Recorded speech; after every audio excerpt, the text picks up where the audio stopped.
우리가 컨서버티브 하면 보수주의라는 보수라는 그런 이야기입니다. 뜻입니다. 그러면 그 보수주의의 핵심의 이념은 뭐냐? 제가 결론적으로 말하면 이 세 가지라고 생각합니다. 이것이 다 어디로부터 있느냐? 성경적 근거가 있는 것이죠. 첫 번째로는 인간 이성의 불완전성을 인정해라, 이런 뜻이죠. 그걸 우리가 늘 말하지만 그걸 영어로 말하면 뭐라 그랬습니까? 에노스다라는 거죠. 그죠? 인간 이성의 불완전성. 이 인간이 불완전한 인생들이 경험과 역사를 통해서 수없이 반복해 보니까 이것은 이 길이 맞아 하고 기록해 놓은 것들이 역사죠. 그래서 그것들을 하나하나 사람들이 시행착오를 통해서 겪었던 경험들을 하나하나 쌓아보니까 그것이 전통이 되더라. 그래서 우리는 보수주의 이념의 핵심은 전통을 중요시 여기는 겁니다. 옛것이 위에 옛것을 다 버리고 새로운 것만 추구해 가는 것이 아니라, 새로운 것도 중요하지만 그 새 것은 어디 위에 쌓여져야 된다? 옛것의 전통 위에 세워질 때 새로운 것들이 아름다워지더라. 오늘날 현대가 좋다고 우리가 과거를 부정해서도 안 되지만, 우리가 그 과거가 있기 때문에 이 과거를 통해서 우리 선조들이 경험했던 역사들을 통해서 우리는 새로운 것들을 앞으로 올 시대를 조명하며 나가는 것이 우리의 보수의 이념의 핵심 중에 하나다. 그래서 우리는 전통을 중시한다. 두 번째로 우리가 보수의 핵심의 이념엔 무엇이 있느냐? 우리 보수주의자들은 치열한 경쟁을 통해서 발전할 수 있다는 것입니다. 여러분, 우리가 이 사회생활을 하지 아니하고 혼자 밀림에 아니면 외딴 섬에 혼자 갇혀 있으면, 자기 스스로 무엇인가 경쟁하지 아니하면 사람은 그 자리에 머물러 있게 되는 것이죠. 그러나 이 세상이 오늘날 이렇게 발전해 온 것은 모든 것이 하나님이 주신 각각의 탤런트대로 자기에게 맞는 일들의 상황 속에서 치열한 경쟁을 통해서 이 세상이 발전해 왔다는 것이죠. 그것은 바로 다른 것이 아니라 오늘 우리가 읽은 것처럼 하나님이 우리 아담과 하와가 범죄한 이후로 이 땅에서 살아가는 핵심적인 방법은 무엇이냐? 경쟁을 통해서 열심히 일해서 누가 많이 땀을 흘리냐에 따라서 땅이 소산을 주는 것만큼 갖게 되니까, 누가 열심히 일했는가, 누가 열심히 땀을 흘렸는가, 열심히 땀 흘린 사람은 그만큼 대가를 얻고, 덜 흘린 사람은 덜 흘린 대가를 얻는 것이 바로 성경의 경제적 원칙이다.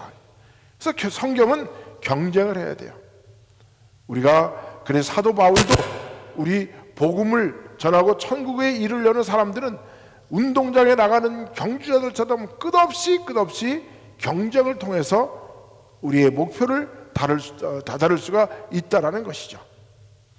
뿐만 아니라 우리가 일한 자에게 땅이 소출을 많이 준다라는 얘기는, 이것이 이제 사도 바울에게 와서 데살로니가에서는 뭐라고 이야기합니까? 일하지 않는 자 먹지도 말라 라는 말로서 결론을 내리죠. 그래서 예수님 때도 바로 우리가 잘 안 것처럼 세례 요한의 실족을 통해서 하나님을 천국은 침노하는 자의 것이다 라고 말씀해 주심으로 말미암아 우리 하나님 예수님도 우리가 천국을 이루기 위해서는 열심히 경주해 나가는 것이 근본적인 것을 우리에게 가르쳐 주신 것이죠. 그리고 세 번째는 우리가 뭐라고 말할 수 있느냐? 우리가 내가 열심히 일한 대가를 갖는 것이 가장 자유스럽다는 거죠. 그렇지 않습니까? 우리가 내가 무엇인가를 불로소득을 얻으면 우리는 불안할 수밖에 없습니다. 내가 열심히 일해서 그 열심히 일한 대가를 가지고 살아가는 세상이 이 세상이 공정한 사회이지 않습니까? 일하지 않고 노력하지 아니하고 남들이 열심히 일하고 노력할 때 빤빤히 놀고 게으름 피우는 사람이 잘 사는 세상이라면 그 세상은 곧 어떤 세상인가? 그건 바로 공산주의 사회가 되어버리고 만다. 사람들이 다 요령 피우기 위해서는 거짓말하고, 거짓말하기 위해서는 또 다른 거짓말을 해야 되고 하는 그런 세상에, 거짓 세상은 결국 열심히 일하지 않은 자가 잘 살 수 있다는 거짓 선언을 하는 그 공산주의 사회야말로 정말 우리가 버려야 할 우리 속성 중에서 사람의 자유함에 대한 반대 의식을 갖는 것이 바로 저 공산주의 사회라는 것이죠. 이 세 가지 확신을, 그 이념 핵심을 우리 이념으로 칵 넣어놔야 된다는 마음속으로. 사람은 늘 부족해. 나는 늘 연약한 에노스야. 그리고 우리는 무엇이든지 끊임없이 노력해야 되는 거죠. 교회도 마찬가지죠. 교회도 우리가 직분을 갖기 위해서는 열심히 봉사하는데 노력해야 되는 거죠. 봉사하지 않는데 누가 집사로, 누가 권사로, 누가 장로로, 누가 피택해 주겠어요? 그러니까 교회도 전부 다 어떻게 합니까? 직분자를 뽑기 위해서는 교인들이 투표를 통해서 이루어지는 것이, 그것이 바로 경쟁의 원리라는 거죠. 그리고 우리는 열심히 어둠으로 일함으로 말미암아 받은 대가를 통해서 우리는 무한한 자유함을 얻게 된다는 것이죠. 그래서 우리가 지난번에 이야기했던 그 사람이 이렇게 열심히 경쟁하고 또 열심히 노력할 수 있도록, 그럼 국가는 무엇을 해야 되느냐? 내가 열심히 일하고 내가 열심히 노력했는데 주변에 힘센 사람이 나타나가지고 내 것을 다 뺏어가 버렸어. 그 나는 열심히 일한 그 공로가 오히려 그 가진 것 때문에 내가 육신이 다치고 빼앗김을 당하고 괴로움을 당해서는 안 된다는 것이죠. 그러면 우리 각각의 개인들이 열심히 노력한 것들을 지키기 위해서는 어떻게 돼야 되느냐? 국가가 필요하다는 것이죠. 국가가. 그래서 하나님은 세상에 많은 민족들을 이루게 하시고 그 나라들이 각각의 국가를 만들게 하시고 그 국가 속에서 이스라엘이라는 나라를 보존시키기 위해서 이스라엘이라는 국가를 만들어 주었다는 거죠. 그래서 이 국가의 역할은 무엇이냐? 우리가 이야기하는 것처럼 토마스 홉스라는 그 정치 철학가는 그렇게 이야기했어요.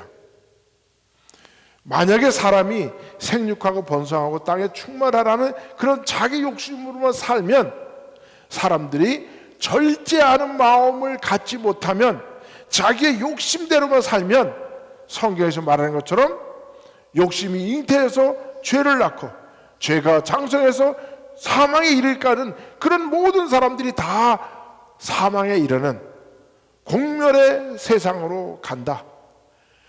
그러면 사람들의 이 욕심을 성경적으로는 하나님이 선악과라는 약속을 통해서 우리의 욕심을 절제시켰지만, 세상에 나가서 사는 사람들은 이것을 어떻게 절제할 것인가? 만약에 우리 믿는 사람들이 정말 하나님 말씀대로만 살면 이 세상에 법이 필요하겠습니까? 필요 없죠.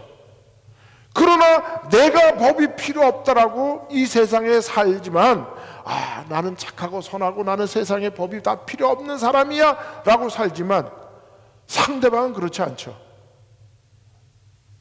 여러분, 사슴이나 초식동물이 나는 착한 동물이야, 나는 정말 누구도 해를 안 입히고, 나는 아침에 일어나면 정말 맑은 이슬이 맺혀 있는 그 풀을 뜯어 먹으면서 나는 그래 청아하게 사는 동물이야.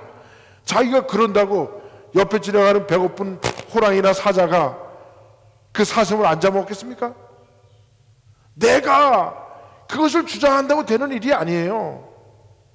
그럼 이스라엘 사람들이 구약시대에 나는 하나님의 자녀로서 나는 선민이야, 우리는 선민이야 라고 믿음을 내세우고 있으면 주변 사람들이 저 사람들은 착하고 선한 사람들이니까 저 사람들은 건드리면 안 돼 이럽니까? 아니죠. 당연히 자기들의 그 사람들의 욕심에 따라서 욕구에 따라서 땅을 빼앗고 재산을 빼앗고 생명도 빼앗아서 자기의 노예로 삼아버리는 세상이 이 세상이란 말이에요. 그러면 하나님이 이 세상에 히브리 민족을 통해서 이제 민족을 이뤄냈는데 저들을 지키려면 어떻게 지킬 것이냐. 만약에 저들이 천국에 있다면 지킬 이유도 없어요. 에덴의 동산에 있으면 법이 필요 없어요. 그런데 이미 그들은 어디에서 삽니까? 악한 세상에 마귀가 날뛰는, 사탄이 우는 사슴처럼 날뛰는 이 세상에서 사는 사람들이 이스라엘 사람들이란 말이에요. 그러면 그 이스라엘을 보존하기 위해서는 어떻게 해줘야 돼요? 그렇죠. 국가를 만들어줘야 되는 거예요. 그리고 국가에서 사는 사람들은 그 국가의 법에 따라서 보호를 받도록, 그리고 국민으로서 국가에서 살아가는데 그 국가가 만들어 놓은 법에 따라서 법을 지키며 살도록 살아야 그 국가가 튼튼해진다. 그래서 토마스 홉스는 사람들이 이 땅에서 자기 욕심대로 살지만 그것이 절제하지 못하니까 그것을 절제케 하기 위해서 국가라는 단위를 만들어줘서 그 안에서 법을 지켜야 된다. 그래서 우리가 욥기서 41장에 보면 그 리바이던이라는 그 괴물이 나와요. 이거 힘이 얼마나 센지 몰라요. 그림에 나와 있는 것처럼 이렇게 이래요. 그러니까 국가라는 것은 이렇게 리바이던처럼 힘이 세서 국민들을 법으로 합법적인 폭력에 의해서 법을 만들어서 국민들을 다스려 줄 때 국민들에게 있는 그 본능과 욕심의 본성들을 절제시킬 수 있다. 그래서 리바이던, 즉 교회 및 세상적 공동체의 진료와 형상 및 권력이라는 이 체계에서 집단 공동체를 유지하기 위해서는 강력한 이 괴물, 욥기서에 나오는 이 괴물 리바이던과 같은 사회적 구범이 필요하다. 그것이 바로 무엇이냐? 국가라는 것, 국가라 이런 그 말씀으로 제정을 하고 있다라는 겁니다. 그래서 국가라는 건 뭐냐?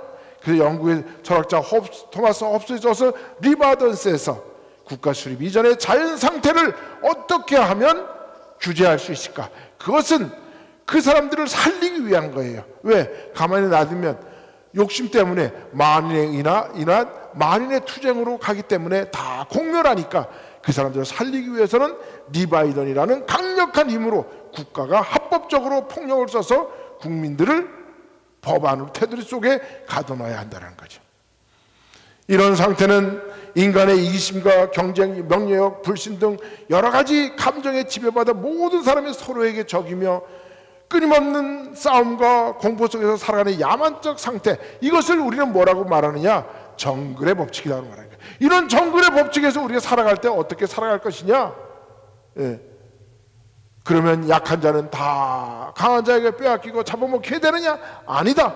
국가가 있으면 그것보다 더 강한, 밀림에서보다 더 강한 괴물이 하나 있으면 그 밀림의 법칙을 만들어서 약한 것들도 절대로 쉽게 잡아먹지 못하는 법을 만든다는 거죠.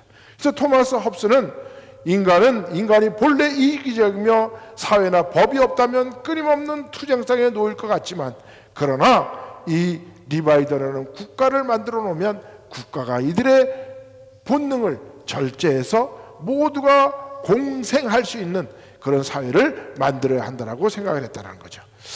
자, 그래서 국가란 무엇이냐? 국가는 개인이 마음을 놓고 자기 역량을 발휘할 수 있도록 경기장에 룰을 제정하는 거예요. 그렇죠? 그래서 국가에는 제일 먼저 뭐가 있습니까? 국가가 만들어지기 전에 뭐가 만들어지냐면 헌법을 만들어요.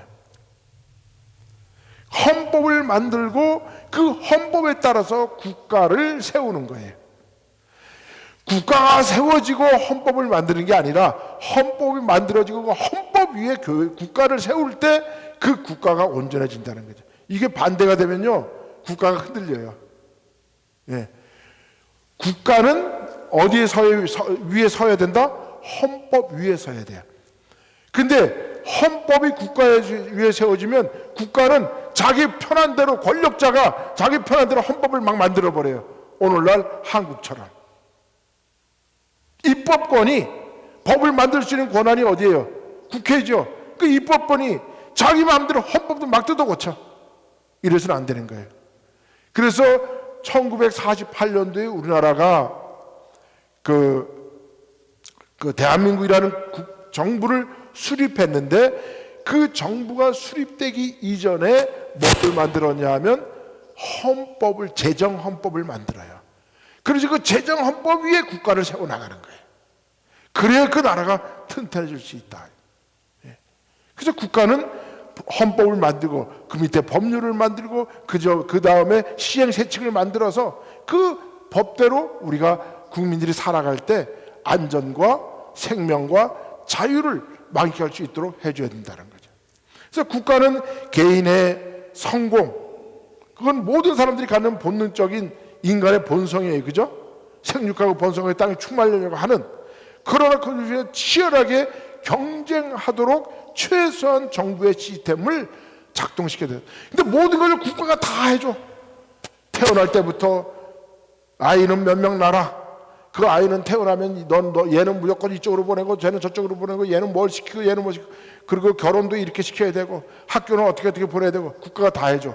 그런 사회는 사람의 본능이 짓누르는 정부가 되는 거예요. 그래서 그런 나라는 안 된다. 그런 나라가 근데 있어요. 그게 바로 공산주의 국가예요. 그래서 우리는 공산주의는 안 된다라고 우리는 멸공을 부르짖으면서 자유민주주의 국가를 지키려고 노력하는 거예요. 왜? 자유민주주의 국가는 개인의 본능을 개인에게 맡기거든요. 그러나 그 본능은 아까 뭐예요? 리바이던스라는 그런 국가의 법률에 의해서 이렇게 절제시키는 거기 때문에, 대신 국가는 각 개인들의 자기의 본능을 최대한대로 발휘할 수 있도록 룰을 만들어주는 거예요. 경기장의 룰을. 만약에 축구장에 경기에 룰이 없으면 어떻게 될까요?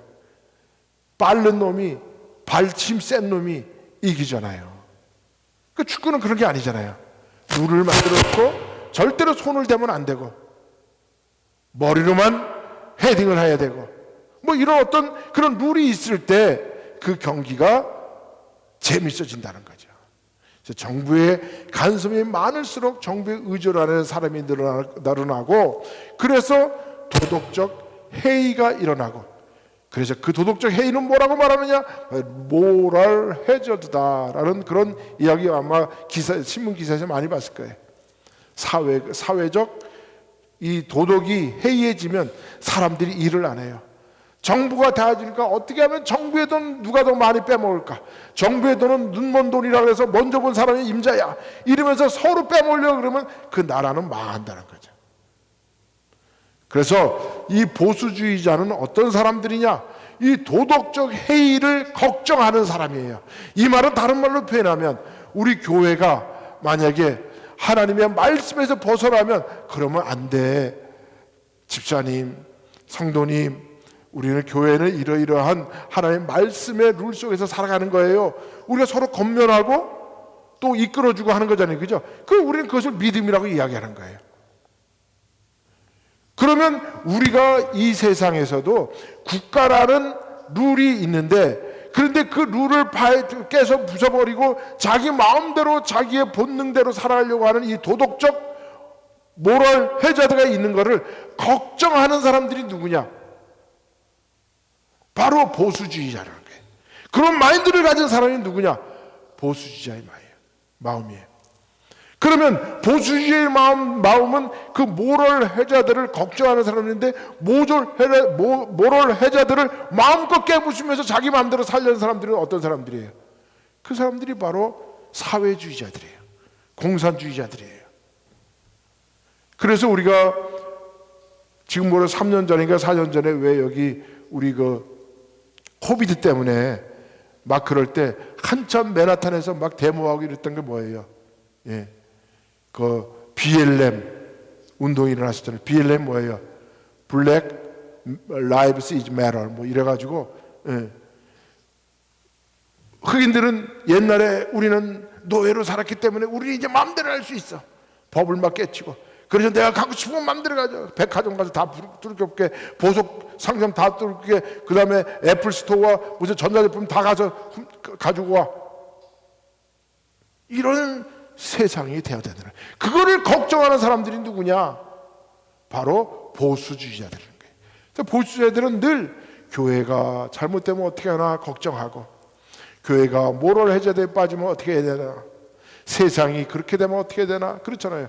우리 부모님들이 자녀를 사랑하니까 저놈이 저거 맨날 게을러가지고 해가 똥구멍에 엉덩이에 쳐들어와야 그때서 계속 일어나서 그냥 눈곱 띄고 밥도 먹는 맞는 가방 그냥 어제 가지고 그대로 가지고 학교 가고. 그거 좋아하는 부모가 어디 있어 세상에. 그거 좋아하는 부모가 어딨냐고. 그러면 그 자녀에게 가르쳐야 되죠. 그 가르치는 마음을 가지고 있는 사람이 누구냐? 바로 보수주의자라는 거예요. 그런데 아이고, 그래, 네 마음대로 살아. 네 하고 싶은 대로 다 하고 살아. 그거는 바로 리버티의 자유를 갖는 사람들이에요. 마음껏 자기가 하게 놔두는 거. 그럼 자녀들이 발전할 수 있어요, 없어요? 못하죠. 그래서 이 세상의 도덕적 해이에 빠지면 세상은 낭떠러지로 떨어져 버리는 거예요. 그래서 우리는 경기장이 기울어지지 않도록 늘 규칙을 지키려고 노력하는 것. 그래서 우리 믿는 사람들은 여러분 한번 생각해 보세요. 세상의 법도 안 지키는 사람이 하나님의 법을 잘 지킬 수 있을까요?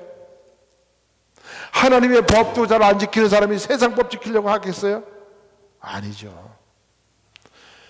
교회에서 열심히 봉사 잘하는 사람들은요, 세상에서도 열심히 봉사 잘해요. 이거는 뭐 철칙입니다. 진리예요. 교회에서, 세상에서 뺀질 남의 사기나 치는 사람이 교회에서 봉사 잘하고 사는 사람 봤어요? 저는 아직까지 제가 전도사 생활부터 교육자 생활 오래 했지만 그런 사람 못 봤어요. 그렇습니다. 교회에서도 열심히 봉사하고 하나님의 말씀 지키려고 믿음대로 살려고 노력하는 사람이 세상에서도 잘 하더라는 거예요. 세상법 잘 지키는 사람은 교회법도 잘 지키더라는 거죠. 이게 바로 하나님의 공의와 정의가 아니겠어요?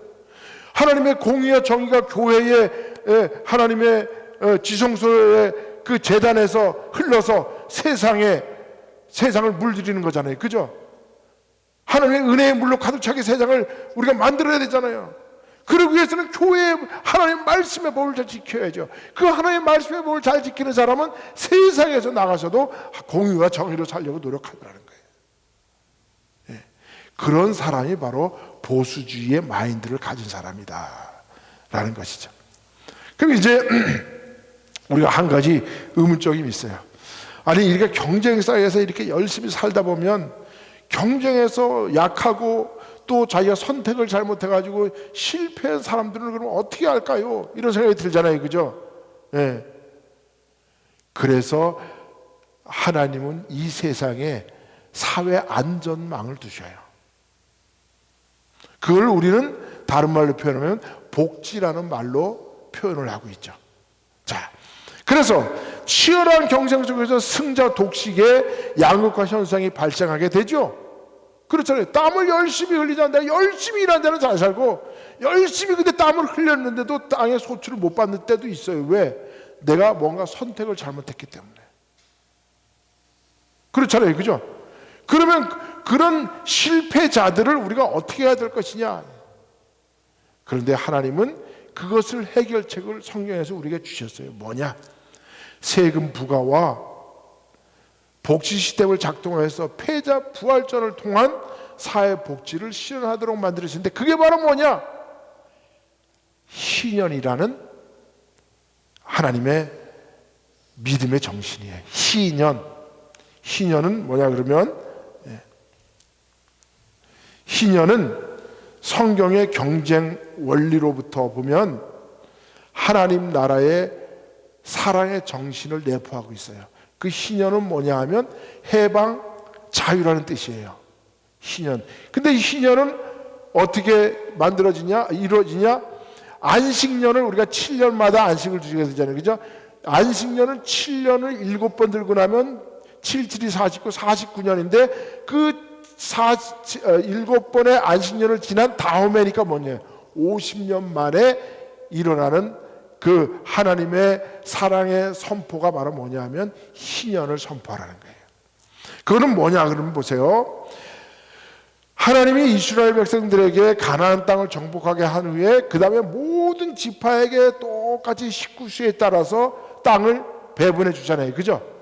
그런데 그 땅을 배분받고 그것대로 살다 보니까 어떤 사람은 그 땅을 잘못 경영하고 또 사업에 실패하고 해가지고 그 땅을 다 잃어버린 사람들이 있어. 그래서 그 사람들은 남에게 노예가 되고 또 노예도 되지 못하면 거지가 되고, 이런 사람들이 사회에 실패한 사람들, 패자들이 이 세상에 나타난단 말이에요. 경쟁 사회에서는 당연한 거죠. 공산주의에서는 똑같이 다 못 사니까 누가 거지인지 누가 패자인지 몰라.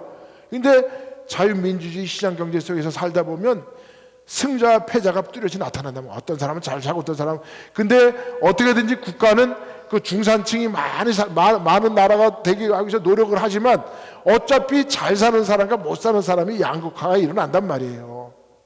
그럼 그걸 어떻게 할 것이냐? 그래서 하나님이 희년을 선포하라고 성경에 우리에게 말씀해주고 있다는 거죠. 희년 선포는 바로 레위기 25장에 나오죠. 그래서 모든 것을 다 분깃을 나눠주면서 하나님이 이렇게 이야기하면, 땅을 아주 팔지 마라. 땅은 나에게 속한 것이다. 너희는 다만 나그네며 나에게 와서 사는 임시 거주자일 뿐이다. 그러니까 내가 너에게 땅을 나눠주지만 이것이 네 거라고, 영원히 내 거라고 생각하지 말고 그것을 다시 못 사는 사람들에게 돌려주고 패자에게 돌려줘서 그 사람들도 다시 회생할 수 있는, 그래서 그들을 다시 자유하게 하고 해방시켜 그것을 선포하라는 것이 바로 희년의 정신이라는 거죠. 그래서 희년은 히브리어로 요벨이다라고, 요벨, 그죠? 예. 그래서 7년을 지난 7번이 지난 해를 나팔을 불어서 그것을 자유를 해방을 선포하라 그랬어요. 그래서 그 나팔을 부는 것을 요벨이다 그래요. 히브리어로 요벨, 나팔을 불다라는 뜻입니다. 그래서 그거를 우리가 안식년을 7번째 지나고 마지막 한 해를 더 지난 것이니까 그것을 우리가 다른 말로 표현하면 대안식년이다 이렇게 부르기도 합니다. 그래서 모든 노예가 자유를 얻고 모든 소유가 원주인에게로 되돌려지며 모든 땅은 휴경을 해서 1년 동안 쉬도록 하는 거예요. 그리고 그것을 우리는 현대에서 이런 기쁨을 받는 거니까 이거를 환희 축제, 그래서 오늘날을 이 요벨이라는 희년을 우리가 주빌리 축제라는 말로 이렇게 사용을 하고 있습니다. 그래서 희년은 오늘날로 쉽게 말하면 바로 리셋, 세상을 다시 리셋한다. 예, 양극화되어서 막 이렇게 어지러운 세상을 다시 원상태로 들어서 리셋. 컴퓨터에 많은 그 바이러스가 끼면 컴퓨터가 점점 늦어져요. 그리고 컴퓨터에 너무나 많은 정보들을 갖다 놓으면 컴퓨터가 점점 속도가 느려져. 그러면 그 컴퓨터를 어떻게 해야 되느냐? 그 정보들을 다른 데다가 옮겨놓고 컴퓨터를 리셋시켜요. 리셋시키면 다시 원상태로 돌아가는, 그것을 우리는 모든 소의 원상 복귀를 핵심으로 우리가 삼고 있다는 거죠. 그래서 복지라는 의미로 보면 이 현대적 의미로는 우리가 패자 부활전이다. 패자 부활전이다. 패자가 이 땅에서 다시 회복시킬 수 있도록, 우리가 토너먼트 이렇게 게임을 하다 보면 1조, 2조, 3조, 4조, 5조, 6조 쭉 나오는데 1조의 각 팀들이 1, 2등 팀은 그 다음으로 올라가는데 3, 4등은 떨어져서 그냥 집에 가야 되느냐? 아니다. 그들에게도 다시 한번 기회를 주자. 그래서 그 3, 4등을 다시 경쟁시켜 거기서 최소한 두 팀은 다시 올려보내자. 그게 바로 패자 부활전이죠. 그래서 우리는 왜 이런 현상이 일어나느냐? 창세기 보면 이렇게 나와 있죠. 아담이 이제 죄를 짓고 나서 하나님이 아담에게 벌을 주시면서 뭐라 했습니까? 너는 땅이 내게 가시덤불과 엉겅퀴를 낼 것이라. 그러니까 우리는 이 세상은 무엇과 무엇으로 있는 세상이라고 보면 돼요? 가시덩굴과 엉겅퀴가 막 섞여져 있는 그런 땅이라고 보면 돼요. 거길 나가서 우리가 열심히 땀 흘리고 노력하고 애를 쓰면서 그것을 개척해 나가는 삶이 우리 인간의 삶이에요. 그래서 인생이라는 것은 결코 편안한 것이 아니라 인생은 당연히 고단한 거야. 그거를 마음속에 새기면 이 땅에 불평불만이 없어.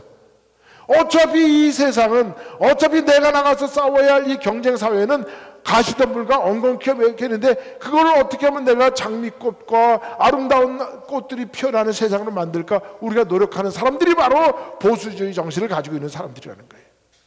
예. 그래서 데살로니가 후서 3장 10절 12절에는 이렇게 말씀하시죠. 우리가 너희와 함께 있을 때에도 너희에게 명령하기를 누구든지 일하기 싫거든 먹지도 말게 하라 하였더니 우리가 들은즉 너희 가운데 게으르게 행하여 도무지 일도 하지 아니하고 이를 만들기만 하는 자들이 있다 하니, 이게 무슨 뜻입니까? 네. 여러분, 옛날 우리 어떤 부흥사 어른께서, 목사님께서 이런 말씀하세요. 교회에 보면 노계가 있다. 노계. 예, 영계가 있으면 노계가 있다는 거예요. 영계는 뭐예요? 예, 이제 알을 낳기 시작한 그런 닭을 이제 영계라 그러고, 노계는 뭐예요? 아무리 오래 키워도 이제 너무 나이가 먹어가지고 알을 못 낳는 닭을 노계라 그러잖아요. 그런데 그 노계들은요, 가만히 놔두면, 같이 영계라고 놔두면 이게 영계들을 담아서 다시 알을 낳아야 되는데, 알을 안 낳고 영계들이 난 닭들을 알들을 갖다 콕콕 쪼아서 깨버린대. 그래서 오히려 이 노계들이 영계들을 못 사게 한다는 거예요. 그러니까 이런 거예요. 우리가 열심히 일하라고 하는데 오히려 일을 하지 않는 사람들이 그 사회에서 문제를 일으키다는 거죠. 교회에서도 마찬가지예요. 교회에서 불평불만자들 가만히 보면 일 열심히 하는 자는 불평불만 안 합니다. 꼭 누가 불평불만해요. 일도 하지 않고 맨날 손에 뒷짐이나 짚고 왔다 갔다 하면서 감시 감독하는 사람들이 불평불만하는 거예요. 누구하고 같으냐? 예, 저 세상에서 천상에서 하나님의 영광을 바라보면서 그 영광 자기가 뺏으려고 했던 그 사탄의 세력하고 똑같다는 거죠. 그러니까 우리가, 사도 바울이 우리에게 일하지 않는 자 먹지도 말라라는 것은 우리가 그 사람들 진짜 먹이지 말라라는 게 아니라, 열심히 일한 것만큼 세상에서도 열심히 일했으면 교회에서도 열심히 일하고, 교회에서도 열심히 봉사했으면 세상에 나가서도 열심히 일하라. 교회에서는 그냥 아침부터 꼭대기까지 저녁까지 해질 때까지 교회에서 열심히 교회에서 봉사하는데, 집에 가보면 깨금 빨래 다녀야 돼. 빨래도 안 하고 방청소도 안 해가지고 쓰레기는 꽉 차 있고, 그게 하나님의 은혜가 되냐 이거예요. 아니잖아요. 교회에서 열심히 봉사한 사람은 가정에서도 사회에서도 세상에서도 열심히 살아야 하는 것이 바로 우리 보수주의자들이 가져야 할 믿음의 정신이라는 것이죠. 오늘 제가 아까 말씀드린 이 모든 것들을 통해서 우리가 보수의 핵심이라는 것은 결국 무엇이냐? 이 세 가지다. 네. 인간은 나는 늘 불완전하다. 나는 불완전하기 때문에 나는 예수님이 필요하고, 나는 하나님이 필요하고, 나는 불완전한 사람이니까 나는 완전한 세상 천국에 가려고 노력하는 그런 마음을 가져야 되고, 그리고 열심히 땀 흘리고 열심히 노력해서 정당한 대가로서 살아가려고 노력하는 그런 마음을 가져야 되고, 열심히 일한 대가를 통해서 받은 보상, 그걸 통해서 자유함을 누리는 그런 마인드를 가져야 할 사람들이 바로 보수의 정신을 가지고 있는 보수주의자다. 그 보수주의자들은 결국 어디로부터 그 핵심이 나오느냐? 근거는 바로 하나님의 말씀으로부터 나온다. 하나님의 말씀은 역사예요. 우리는 성경을 이스라엘의 역사라고 보지 말고 믿음의 역사로 봐야 돼요. 성경을 자꾸 이스라엘의 역사를 보면 내가 왜 다른 나라의 역사를 알아야 되느냐 이렇게 생각되잖아요. 그죠? 그러나 그것은 하나님이 정말 믿음의 역사로 우리에게 보여준 거예요. 그 믿음의 역사는 다른 말로 표현하면 우리 믿음의 전통인 거예요. 그래서 우리는 보수주의자들의 이념을 오늘 나는 연약한 존재, 나는 일한 만큼, 땀 흘린 것만큼 대가를 얻는 이런 경쟁의식, 그리고 하나님이 주신 그 믿음의 전통을 따라서 우리는 하나님의 지혜를 얻고 자유함을 얻는 그런 정신으로 사는 사람들이 바로 보수의자다라는 마음을 가지고 살아갈 때 교회에서도 세상에서도 칭찬받는 우리 모두가 되시기를 예수님의 이름으로 축원드립니다. 기도합니다. 하나님 감사합니다.